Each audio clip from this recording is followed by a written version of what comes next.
ನಿಮ್ಮ ಹಾಗೂ ಸೆಲೆಬ್ರಿಟಿ ಯಾವ ಸೆಲೆಬ್ರಿಟಿ ಸಂಬಂಧ ಹಾಳಾಗಿದೆ? ಈ ಸೋಷಿಯಲ್ ಮೀಡಿಯಲ್ಲಿ ಕೆಲವು ಬರ್ತದೆ ಗೊತ್ತಲ್ಲ, ನಮ್ಮ ಅಣ್ಣನಿಗೆ ನೀವು ಈಗ ಅವ್ರು ಯಾರು ನೋ,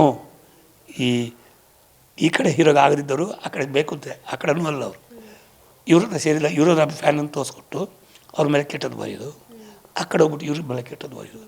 ಇವ್ರಿಗಿದೆ ಇದ್ದಾರೆ. ಈಗ ನಾನು ಫುಲ್ ಒಬ್ಸರ್ವ್ ಮಾಡಿದ್ದೀನಲ್ಲ,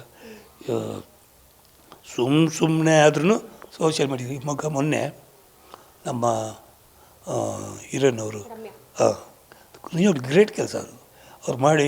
ಏನು ಅಂದರೆ ಅವ್ರ ಫ್ಯಾನ್ಸ್ ಅಲ್ಲ, ಯಾರು ಆ ಥರ ಬರೆಯೋರು. ಆಮೇಲೆ ನಾನು ಓಪನ್ ಆಗಿ ಹೇಳ್ತೀನಿ, ಯಾವ ಹೀರೋನು ಒಂದು ಹೆಣ್ಣಿನ ಬಗ್ಗೆ ಕೆಟ್ಟದಾಗಿ ಮಾತಾಡೋಕ್ಕೆ ಬಿಡೋಲ್ಲ. ನನಗೆ 100 ಅಲ್ಲ 200% ನನಗೆ ಗೊತ್ತು. ನಾನು ಕೆಲವು ಇರ್ತೀನಿ ಸೆಟ್ಟಲ್ಲಿ ಇರ್ತೀವಲ್ಲ, ಒಂದು ಹೀರೋಯಿನ್ ಬಗ್ಗೆನೂ ಕೆಟ್ಟದ್ದು ಮಾತಾಡೋಲ್ಲ. ನಿಜವಾಗ್ಲೂ ಇಡೀ ಇಂಡಸ್ಟ್ರಿಯಲ್ಲಿ ಕನ್ನಡ ಇಂಡಸ್ಟ್ರಿ ಹೀರೋಗಳು ತುಂಬ ಒಳ್ಳೆಯವರು. ಈ ಲೇಡೀಸ್ ವಿಷಯದಲ್ಲಿ ಅಷ್ಟು ಇಲ್ಲ. ಯಾರೊಬ್ರು ಇಷ್ಟ ಇರ್ಬೋದು, ಅದು ಬೇರೆ, ಅದು ಅವ್ರ ಪರ್ಸನಲ್ ಲೈಫು, ಅದು ನಾವು ಅದನ್ನು ಮಾತಾಡೋದಲ್ಲ.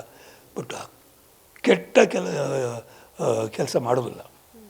ನನಗೆ ಅದು ಕಷ್ಟದಿಂದ ಬಂದಿರ್ತಾರೆ. ಇವರು ಯಾರೋ ಇದ್ದಾರೆ ರೀ, ಇದ್ದಾರೆ ಇವರು, ನಮ್ಗೆ ಗೊತ್ತು. ಆದರೂ ನಾವು ಯಾಕೆ ಸುಮ್ಮನಿದ್ದೀವಿ ಅಂದರೆ ದರ್ಶನ್ ಅವರ ಹೆಸರು ಕೆಡ್ಸೋಕ್ಕೋಸ್ಕರ ಅವರ ಅದು ಇದೆ. ಯಾವಾಗ ಒಂದು ಹೇಳ್ತೀನಿ ಕೇಳಿ, ಇವರು ಡೇಟ್ಸ್ ಕೊಡೋಲ್ಲ. ಡೇಟ್ಸ್ ಕೊಟ್ಟಿರೋ ತಕ್ಷಣ ಆ ಪ್ರೊಡ್ಯೂಸರ್ಗೆ ಫುಲ್ಲು ಟೆನ್ಷನ್, ಅದಕ್ಕಿಂತ ಡೈರೆಕ್ಟ್ರಿಗೆ ಟೆನ್ಷನ್. ಇವರು ಕೆಲವು ಡೈರೆಕ್ಟ್ರಿಗೆ ಎಲ್ಲರಿಗಿದೆ ಅದು. ಕೆಲವು ನಾಯಕ ಡೈರೆಕ್ಟ್ರು ಇವ್ರದ್ದು ಗೊತ್ತಾಗುತ್ತೆ. ಇವರು ಕೆಲವು ಡೈರೆಕ್ಟ್ರುಗಳು ಉಲ್ಟಾ ಪಲ್ಟಾ ಮಾಡ್ತಾರೆ. ಇಲ್ಲಿ ಒಂದು ಪ್ರೊಡ್ಯೂಸರ್ ತಂದು ಅದು ನ್ಯೂಸ್ ಬಂದುಬಿಡ್ತದೆ. ಸೊ ನಾಯಕ ಡೈರೆಕ್ಟ್ರು ಅವರನ್ನು ಅವಾಯ್ಡ್ ಮಾಡ್ತಾರೆ, ಬೇಡ. ಅದು ಹೇಳಿದ ಮೇಲೆ ಅವನು ಡೈರೆಕ್ಟ್ರಲ್ಲಿ ಹೊರಗೆ ಹೋಗ್ಬಿಟ್ಟು ಬೇರೆಯವ್ರಿಗೆ ಪೀಟಿಂಗ್ ಇಟ್ಟು, ಅಯ್ಯೋ ನಿಮ್ಮ ಬಗ್ಗೆ ಅವತ್ತು ಹಿಂಗೆ ಅಂದ್ಬಿಟ್ಟು. ಹಾಂ, ಅದೇ ನಡೆದಿದ್ದು. ಇವತ್ತು ಅಣ್ಣವ್ರದ್ದು ದೇವ್ರನ್ನ ಹೇಳ್ತೀನಿ ಕೇಳಿ, ಅಣ್ಣವ್ರ ಥರ ದೇವರು ಇನ್ಯಾರು ಹುಟ್ಟಲ್ಲ. ಗ್ಯಾರಂಟಿ ನ್ಯೂಸ್, ಸುದ್ದಿ ಖಚಿತ, ನ್ಯಾಯ ನಿಶ್ಚಿತ.